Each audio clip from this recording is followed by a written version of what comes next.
I'm George Gallo, and I present Kali Mahorra on AlMayadeen television. Here we are in London. I speak my words freely, either in Parliament, on television, here on the streets of London. Kali Mahorra means free word. That's what I speak. So Kali Mahorra is a two-way conversation. Check it out on AlMayadeen television. Welcome to Kali Mahorra with me, George Galloway, on AlMayadeen television, coming to you from London, but discussing the coronavirus, which seems to be cascading all over the world. Amongst other things, we'll be asking, is this virus man-made?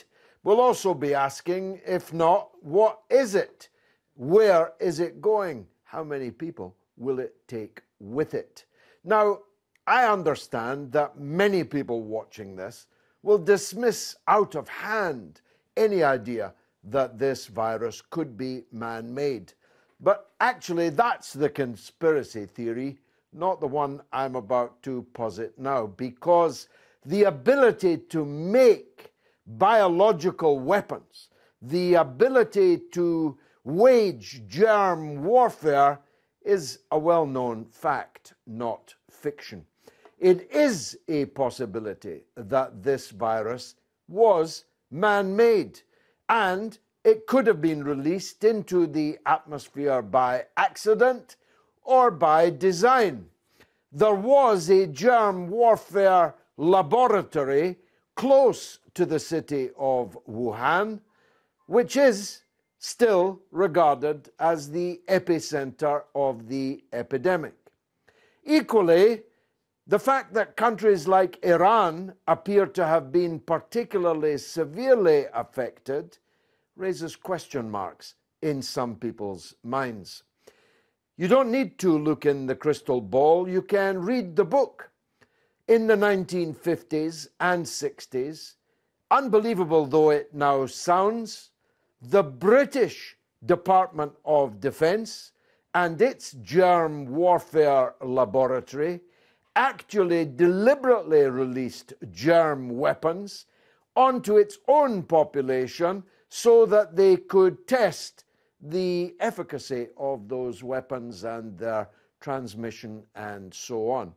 Even as late as the 1960s, when the Beatles were at #1 in the top 20, the London Underground was deliberately poisoned by Portondown, Britain's biological weapons department, so as they could see how the weapon would be transmitted through the ventilator systems, through the carriages, and cared nothing of the fact that they were making their own citizens sick, ill, and potentially killing them. These are facts, not fiction. So it is not absurd to speculate, to ruminate on whether or not it is a possibility in this case. Certainly the scale of the epidemic, the speed of the transmission of the epidemic, the fact that it is scattering to all corners of the world. Only Antarctica at the time of recording does not have any coronavirus. And the lethality, at least 3 times, maybe 4 times as lethal as the flu, is making people wonder. That's one of the issues, but there are others.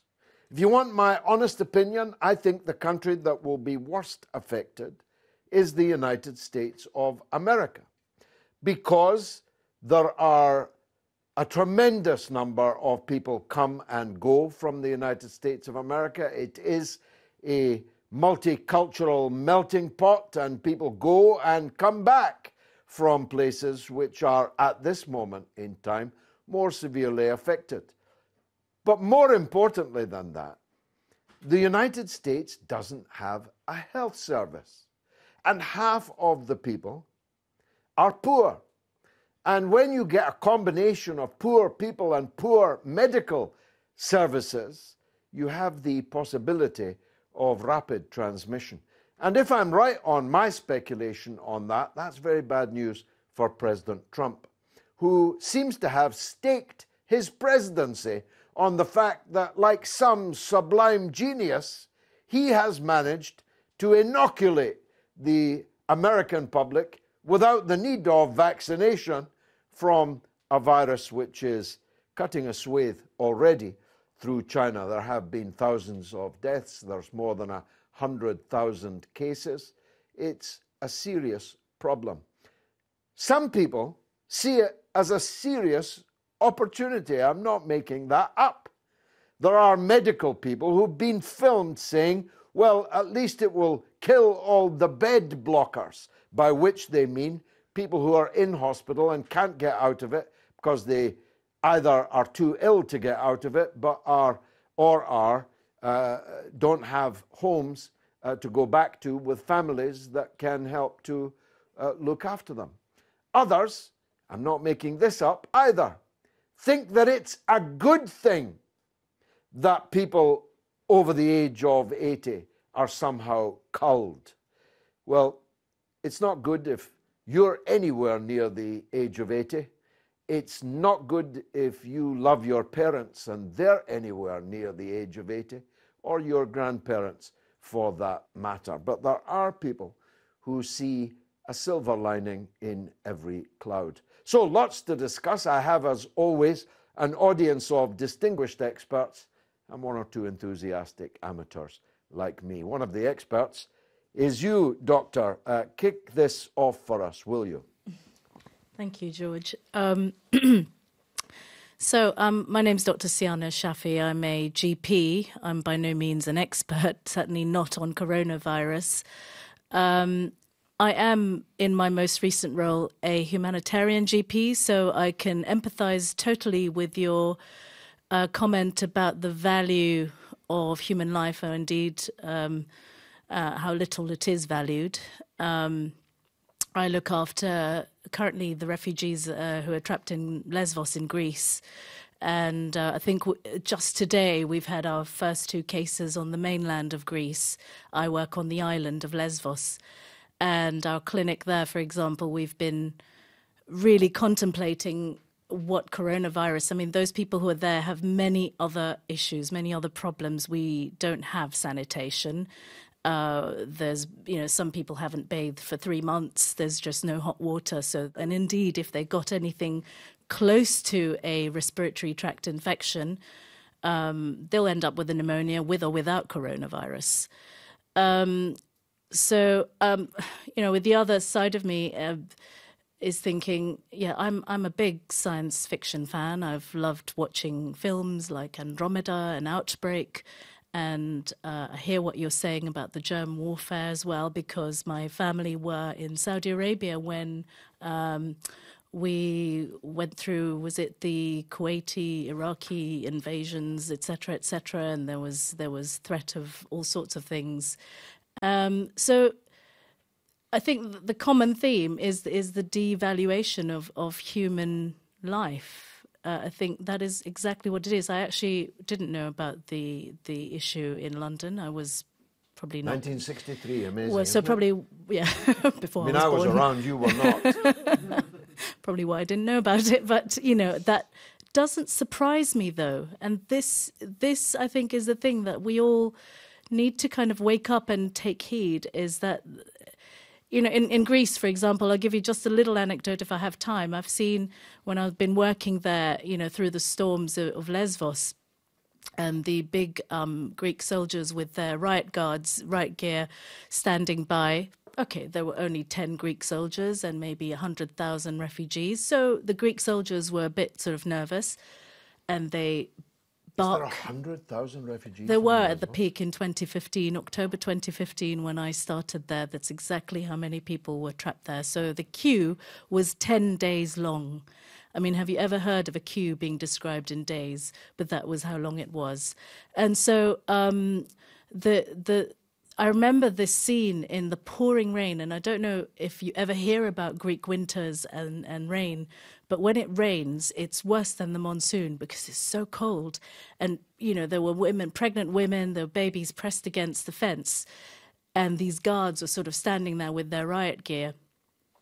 And then a dog would come along in their compound, And you see the tenderness in the guard towards the dog as they lean down and touch the dog and, you know, pet it. And the people standing there with their babies in their hand, pressed against the fence. So the value of human life, you know, just picture that. I've pictured it. Very powerful indeed. It wouldn't be fair to say you were a conspiracy theorist, but it would be true to say that, like me, you're skeptical about all official information. I follow the rubric of the great Irish journalist Claude Coburn, who said nothing is true until it's been officially denied. It is officially denied that this is a weapon of some sort. What's your take on it? My name's Shram Malik. I'm a cybersecurity expert and student of history and politics. It's very easy to speculate that, yes, you know, this virus could have been man-made, artificially released, but there are arguments on both sides, more so on the other side, because coronavirus does exist naturally. So the first thing to understand is, what is a virus? Yeah. That is the first question. Tell us. Viruses are sort of between living and non-living matter. All they are is either RNA or DNA, so genetic material encased inside a protein. That's all they are. They can't reproduce on their own. They do not produce their own food, etc. So they need a host to be able to reproduce. There are two ways that they reproduce. They enter a cell and then use cell's own genetic material and the food that the cells absorbed, etc., cell's own RNA and DNA to then procreate. And the cell dies after that. Mitosis, the process is called. And the other interesting point is 5 to 8% of human DNA is actually virus DNA. 5 to 8%. And we take in, on an average day, about 100 million viruses through the process of breathing every single day. Coronavirus does exist in nature in its natural form. Bats have been known to carry this particular strain of coronavirus. So I looked at the genetic makeup of the coronavirus itself, the CoV-19. So that, again, is a bit confusing. Coronavirus is actually quite a large group of viruses. This is CoV-19. CoV-19. And the reason it's called CoV-19, I'll come to in a second, is because it's actually mutated. So naturally, this virus in its strain, particular strain, exists in bats. So what most scientists are hypothesizing at this stage, right, speculating, hypothesizing based on genetic information, is that the virus entered human beings through an intermediate creature. So that could have been a bat. So for example, MERS virus, that with the Middle East respiratory condition, that was another coronavirus. That entered the human beings through camels. SARS virus, again, entered animals through an intermediary as well. So now the speculation is it could be snakes or it could be pangolins, because pangolins were sold in China, in that particular market. And the people that got infected first, the first cases, were from those who were selling pangolins and snakes. So they're trying to now isolate this. So that's an important thing to understand. Now, insofar as creating viruses are concerned, so that's your other point, in a University of Alberta, about 8 to 10 years ago, were able to create a virus, a horse smallpox virus, in a lab environment. So it has been done. Now governments obviously have a lot more technology, a lot more money to be able to do this. However, what we've got to look at is what are the implications of releasing this virus out in the world and to your normal citizens. Would China have done it deliberately? I do not think so. Could it have happened accidentally? Maybe. Based on the Could someone have done it against China? I mean, after all, China's the public enemy number one for the United States. But then there's another thing you've got to look at, you see. So this is one part of the research that I carried out over the past 10, 15 days. The other part was, what are the implications, economic implications? That's a very, very important factor we've got to remember. What the world is already in a very unstable position economically. You've got the Brexit, the imminent banking crisis in India, the slowdown in India, and then a slowdown in China is going to drag the world down with it. So who benefits from this, right, is the question. So if there is a conspiracy theory about whether or not it was done deliberately, right, it was made in a lab somewhere and then released, then the economic implications... Follow the money. Follow the money, exactly. So if the world economy is going to get dragged down with this, it's in nobody's national interest to do it deliberately. No. But it could be in some class interests. It could be in some class interests, exactly. So that could have, because the medical companies, the pharmaceutical companies are going to benefit the most. It's an economic multiplier. It's even on toilet paper. If you've got shares in toilet paper at the moment, your quid's in because you can't buy it anywhere. Exactly. So then comes the other point, the vaccination. Now, I was reading somewhere recently that a few years ago, there was research being done in the US to produce vaccine for a type of coronavirus, for a particular type of coronavirus, but this research could have been modified because coronavirus is new.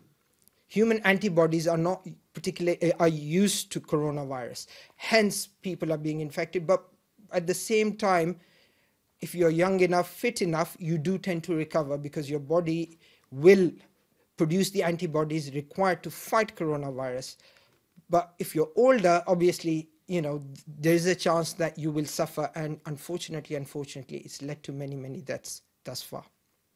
So there are interests. However, I'm of the opinion that unless proven wrong, that the conspiracy theory that it was done deliberately, I would discount that completely. Accidental, maybe. So far, the genetic analysis that's been done by scientists comparing the COVID-19 to the one that occurs in bats, there's a 96.1% match in the genetic footprint. So it's very unlikely. However, that 4%, because like I said, the second way in which viruses actually multiply is they attach themselves to their host's genetic material, their DNA. So as the cell multiplies, the virus multiplies with the cells as well. So therefore, and then given the right conditions, the virus will kill the cell and then break out. Essentially, that's how you can even pass viruses through to your children. You can pass viruses to your children as well before they're born, essentially. As one religious believer to another, why did God make viruses? It's a very philosophical question, right? And that's why I asked you. In the Holy Quran, Allah subhanahu wa ta'ala has stated that He will test you with poverty, He will test you with disease, and He will test you with destitution. So the way to look at it is a test from God. But at the same time, God has said that it's your efforts, it's your research, it's keeping up to date with what is out there that's important, because any disease that God Almighty has created in the world, He has also created a cure for it. So now it's up to us to search for the cure.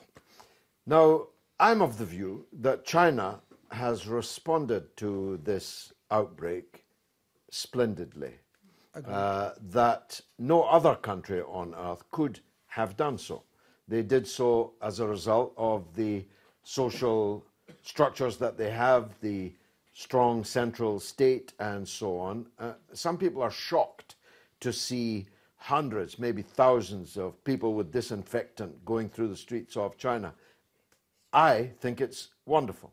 And I wonder if we could do the same thing. And I wonder even more if the United States could do the same thing. My answer on both those points is they could not. They could not. What's your take on how China has responded? I think China has responded splendidly.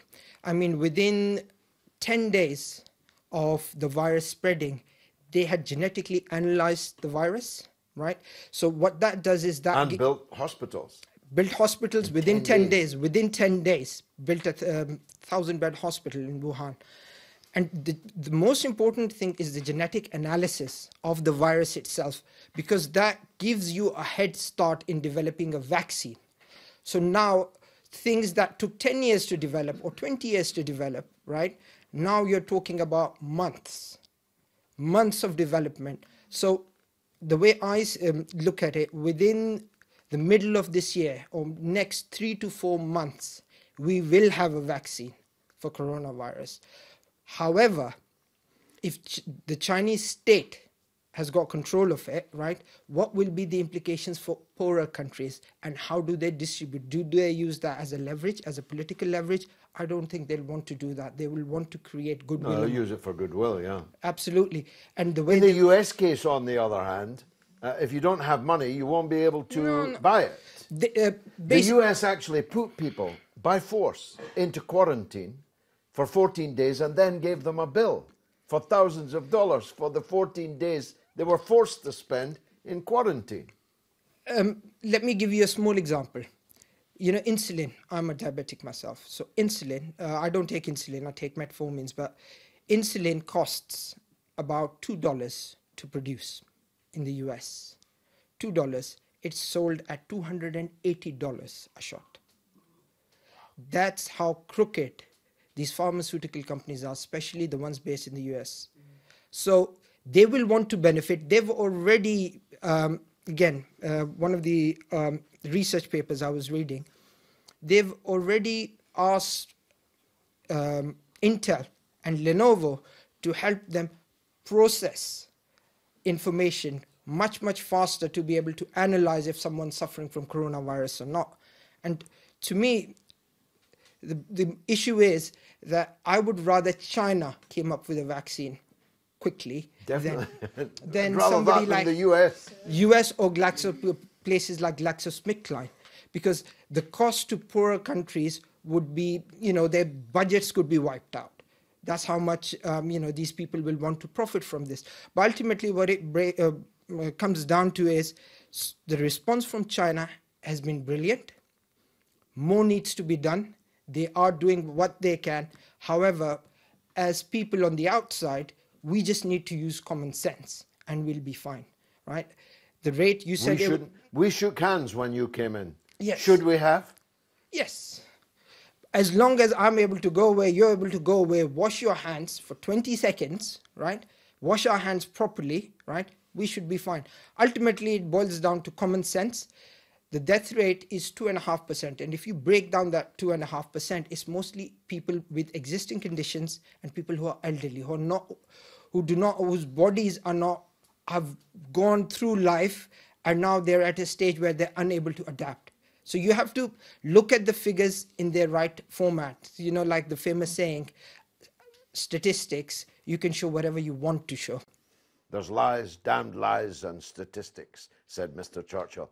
Fascinating. We'll be right back.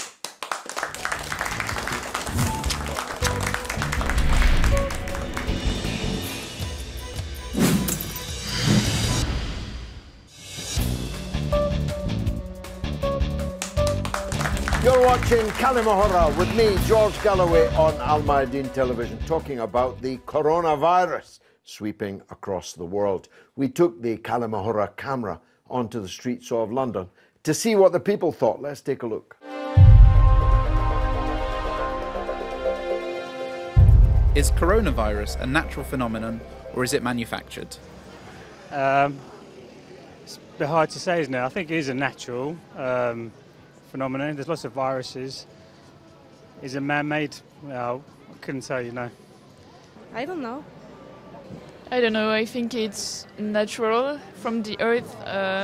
Sometimes maybe we are too much on the earth, so I don't know. It's like that. It's like natural selection. Manufactured, I would say. It escaped from a lab of cells, what I'm hearing, but I truly believe in that, okay, The coronavirus, to me, it's a fake. It's a joke. It's about to make people to be scared. If we have no fear about the money, we are free to love each other. Again, I couldn't really quite answer. I think if you watch TV and the news, you don't know what's true or false today, to be honest with you. So is it natural? I couldn't say. Is it manufactured? I couldn't say. You don't know what to believe sometimes.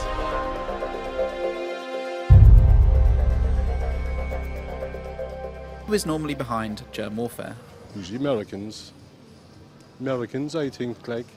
But it's Chinese, I know that it escaped from them, that, like, but America seems to rule the world and control it, like, you know, so that's what I know, like, you know.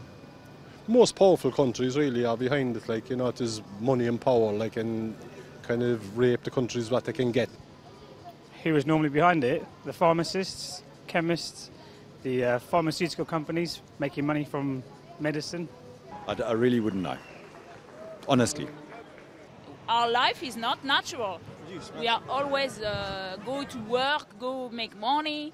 If you are tired, you're not allowed to rest yourself. It's not natural.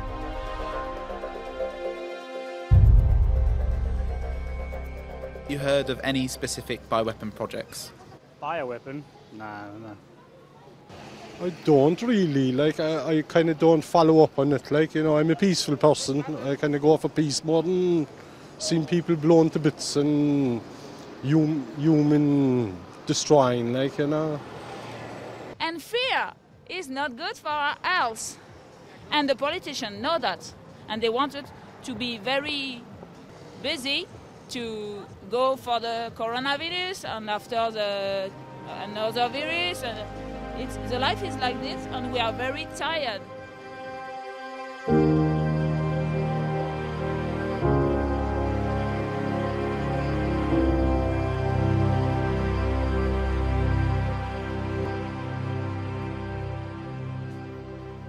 What a bunch, Londoners. The man in the hat said something very powerful, didn't he? If you watch the TV and the news, you don't know what's true and what's false. That's the world that we're now living in. I overheard an elderly lady in a cafe this morning say exactly this. I'm very fearful, as I think many people are, that something awful is going to happen. This sense of fear, apprehension, is, I think, stalking the world at the minute. And the coronavirus has certainly not made that better. Nurse Fatima, what's your take on this? I also have a question, first of all, is there are no miracles for or cures like suddenly appear and will cure the coronavirus. And lately we've been hearing on TV that in Vietnam, all of a sudden, there was a miracle that people entered the hospital in one day, and after 3 days, like, there was more than 100 that were cured. Can we believe that, though?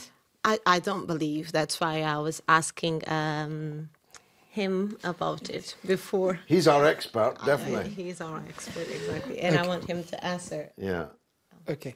So in terms of viruses, so going back to the first point that I made, a lot of people say that if you live in a hot country, right, you'll be fine because the virus will die. That's what Donald Trump thinks. Well, the word that comes to mind, I wouldn't want to say in public. Dr. Donald Trump. I wouldn't like to turn up viruses and find him at the GP desk. The first thing is viruses are not alive to die in the first place. So some research I was reading a couple of years ago, one of the fears they have as part of climate change is there are a lot of viruses that are under ice at the moment. They're in an animated state. So once the ice melts, those viruses will be released and our bodies are not immune to those viruses. So viruses don't die because of hot weather. They do not die because of cold weather either, because they are not alive to die in the first place. So that's one thing. Yet the only permanent cure for coronaviruses is a vaccination, vaccine that has to be developed. That's one thing. Second thing is, if your body is still young, robust, you will recover. And there have been most people who've, for example, 3.6% fatality rate so far. 3.5%. A few days ago, it was actually less than that. So ultimately, if you look at it objectively, right, so the recovery rate is quite high, but that's not dependent on hot weather, cold weather, damp weather, rainy weather. It's dependent on how your body copes, whether or not your body is able to produce those antibodies which are going to fight that virus. So that's the answer to the question. Nurse? I've been calling the coronavirus a very convenient virus, because before the coronavirus, we've been talking about a lot of subjects that we want to be solved and policies that we want to be implemented in different countries, like in the United States, the rise of fascism, the rise of racism again. It was one of the subjects that was top one, and right now it's coronavirus. Brexit was one of the top one subjects in England. You think it's a useful diversion? I think it's very useful, because if you have most of the population in panic, no one wants to hear about Brexit, or no one wants to hear about racism. Prince Andrew or anything. Harvey Not even Weinstein. Meghan Markle would bring the subject back, Yeah. And I think it's very convenient. And today we've been, you see, like the news, they always start, the opening, it's always about the coronavirus. And there are subjects that we should be worried about more than this. Because if you think about healthcare professionals, we are walking virus every day. We leave the hospital and we carry a virus. When I'm ill, my sister is ill or my mother is ill. And it will pass. And as long as you are a healthy person, which we believe that most of the societies, 80% are all right. So this is not a virus that will all of a sudden turn out to be an Armageddon. Well, but if everybody in Britain got it, at the current fatality rate, 2.6 million people would die. That's a lot of people if everyone got this virus. I know, but there's nothing we can actually do about it right now. I must say I was deeply unsettled by our experts' revelation that we take in 300 million viruses a day. It's true, and that's I almost thought of giving up. Let's hear from another Fatima next to you, a famous journalist. Go ahead, Fatima. So I can only offer what can be called a very layman's perspective. The one thing I can't comment on when it comes to coronavirus is the absolute fear and paranoia that's come with it. And for me, as a student of politics, I tend to think of everything with that lens, with that particular lens. And in the 21st century, where you see there's a move from, say, conventional warfare to hybrid warfare, there's a move from everything towards AI and science-based conflict even. I don't think it would be wrong to estimate that even health can be politicized now. For sure. It's a very cheap war to wage, isn't it? It is a very easy war to wage. Instead of moving a million-man army and Air Force and Navy and so on, just release a virus. Yeah, and especially when you put into perspective the things that the experts have mentioned earlier, if there's really a 2.5% mortality, like if there's been a very certain few amounts of deaths that have taken place due to this virus. And in my head, when I try and compare that to, say, the hundreds and thousands of kids that are dying every day with waterborne diseases in Africa, somehow it kind of just puts into perspective how this one virus has taken the complete attention of social media, complete attention of what we hear, see every day, the fear and paranoia that's come with it.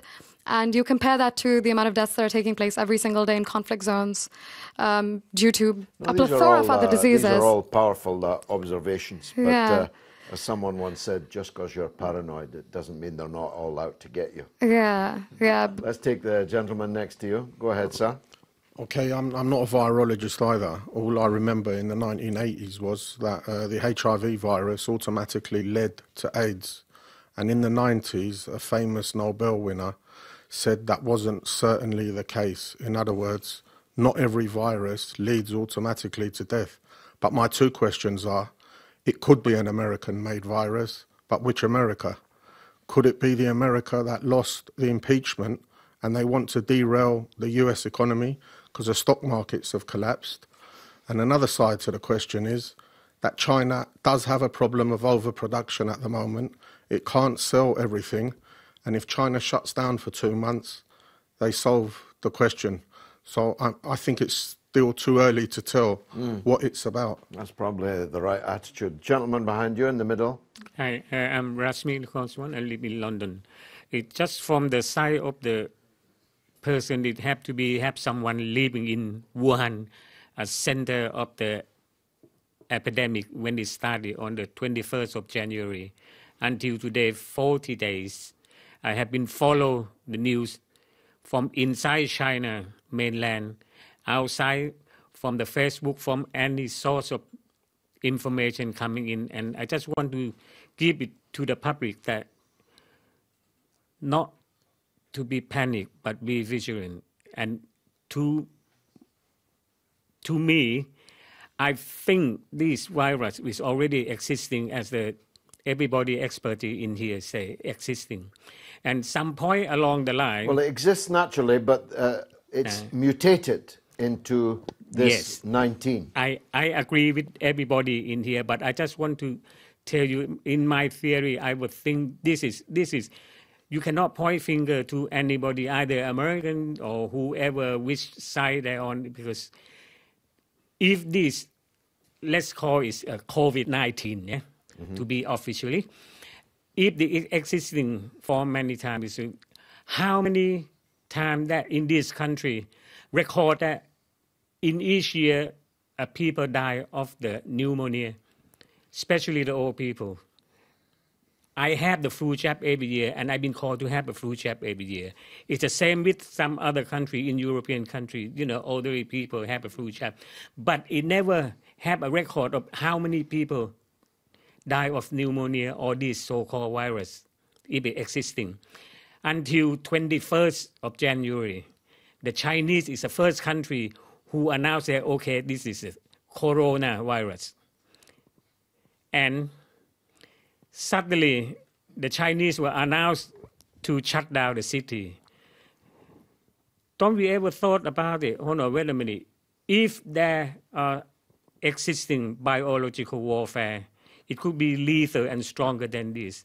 And the Chinese government took this opportunity, this is my thinking, to have an exercise in case of they've been attacked by the biological warfare, how much and how quick they can handle it. Well, if so, then they've passed that test. Let's take the young gentleman at the back. Yeah, one thing that, I mean, I'm not especially paranoid about it being a conspiracy theory, but one thing that does sort of, ring the alarm bell, apart from the fact that it's highly contagious, is that certain countries, have not yet had any noted cases of infection, even though they share a land border with countries that have a high rate. As I was saying, Iran has it very badly, whereas Turkey, which does have a land border with it, doesn't have any recorded cases. Another good example. Unless Turkey are suppressing that information, of course. Yeah, I think with all those refugees streaming out, I think word would get around. But who knows? You never know. But I do think that in the case, for example, Russia only has like 3 or 4 recorded cases, and Russia is, hasn't historically been that good at keeping, certain other pathogens in check. I must say, I was in Russia very recently, and the biggest tourist numbers in Russia come from China. Even signs are in Russian Mandarin and in Chinese. They completely sealed their border against China, which was actually politically counterintuitive. But no flights, no land crossings. Nothing. They basically quarantined all of China, even though China is its biggest ally. Who else would like to? Can I make a little comment? Yes, Doctor, please. Yeah. You need to. Because you're the only actually qualified doctor here. We've got lots of medical expertise and scientific expertise. I just want to say, you mentioned about the refugees going through Turkey, etc. Against them, I was simply saying. So I just want to say that where we're looking after them, we're probably one of the only clinics who give them regular medication for free. We can do ECGs, ultrasound, we can do blood tests. What we can't do is cultures of biological, microbiological tests. So we can't even test urines, we can't test little nasal drips or discharges from the ear. We have no facilities for doing that. So it is the under-reporting. I think perhaps we all need to be aware that, you know, that doesn't necessarily mean anything. You know, it may still exist within the population. I sincerely hope not, because it will wipe it out. And that was, of course, yeah, it would. And I mean, you know, again, there's huge fascist attacks on the island of Lesbos since the beginning of this week. And it would be their dream for a bit of coronavirus to slip into one of the 20,000, camps. Yeah. I can understand from where you sit that the Greeks are not your favourite. Oh, no, don't get me wrong. But I feel it necessary to say Greece did nothing to cause the crisis in Syria. Greece did not invade Afghanistan. Greece did not invade Iraq. Greece did not invade Libya. The countries that did are not taking any refugees, whilst Greece and Italy are having to take millions. Please don't get me wrong. I absolutely adore Greece. I would make it my second home. I think they have been the greatest humanitarians that I've met, the majority of the Greek people. When I say fascists, they are extreme small factions there. And this is new. And it is actually, my belief is that is a response again to the lack of movement from the rest of the world. I think the rest of the world have a huge responsibility. Well, it's an open invitation to fascism. Yeah. If your country is being used in the way that Greece and Italy, for that matter, are being used, then that's exactly what's happening. Let's take the young man next to you. Thank you, George. I mean, leaving aside the issue of whether or not the virus came about through natural means or through man-made means, what we're seeing now, the panic, the fear that's in society, most certainly is man-made. I'm a school governor, and where I live, the school have been told that we're looking to, as the government tries to stop the spread of coronavirus, we're looking to move into the delay phase of that plan. And so all the schools in my borough will be closing early. They haven't told the parents this. They don't have a date for this yet. But they know that at some point before the scheduled end date of term, they will be closing all the schools.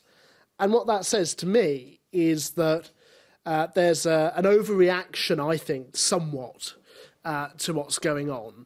And the whole downturn in the economy and the fear in society is certainly not helped when you've got politicians, I think, making rash decisions which aren't necessarily actually backed up by the medical evidence and the likes of, say, the World Health Organization. For example, in closing a school, because when you close the school, not only do the children then have to stay at home, even if there's no cases of coronavirus in that area, the parents are then off work, which means they're not likely to stay at home, though. They're likely to be out playing with their friends. Well, indeed, absolutely.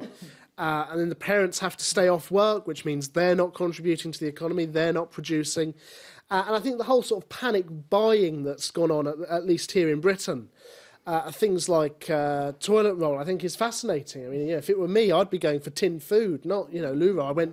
I went to the supermarket the other week, and there was no toilet roll, and I wanted some, not because I was panic buying, but because that is what one needs when they go to the toilet. But I don't think it's helped by the media either, when you have sensationalist headlines, on the newspapers here, where you've got pictures of the Queen, wearing a glove compared to the Queen 3 months ago not wearing a glove, and that does nothing to help the situation whatsoever, and only encourages that fear, that panic, and frankly, to an extent, disinformation. I've seen people today in my travels, instead of shaking hands with people, giving them an elbow or, a kick, or it's a most strange situation. I'm in favour of the kick myself. I'd be seeking certain people out to greet them with a kick. Can we ask you finally, please? The young man makes the point that there's a tremendous overreaction. The football authorities are thinking of banning people over 70 from attending the games, which is bad news for the manager of Crystal Palace because he's over 70.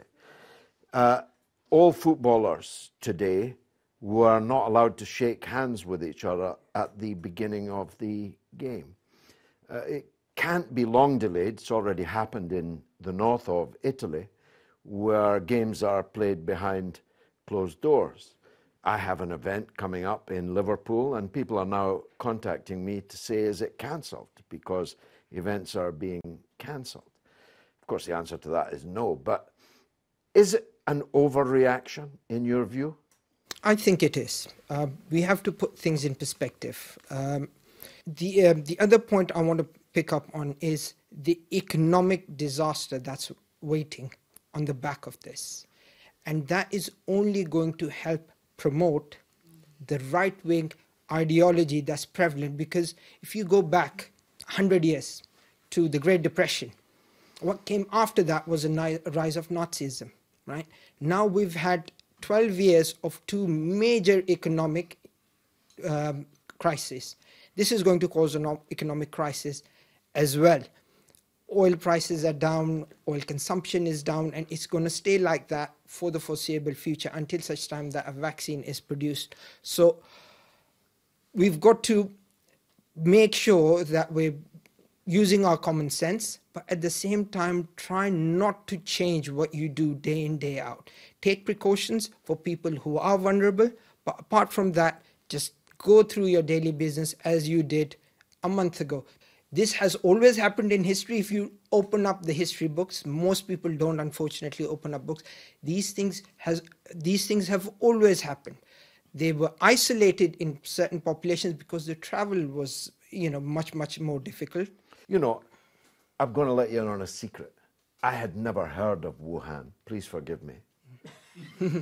But within days of this breaking out in Wuhan, we were finding people from Wuhan in every city and university and business meeting all over the world. The interconnectivity of the world today must make the transition from an epidemic to a pandemic much easier. It does. It does make it much easier. However, what happened in First World War, Second World War, you had people were eating more carbohydrate-based foods, for example, breads. So people satiated themselves with a lot of bread, less protein. These days, people eat a lot more protein. Right? Again, as a result, there's climate damage. So things like that. So our bodies, in turn, have grown stronger. We're living longer because of that. So there is a likelihood of this happening. However, if we use our common sense, stick to the basics, we should be fine. Keep calm and carry on, but don't eat bats. I've been George Galloway. This has been Kali Mahora. I hope you enjoyed the show.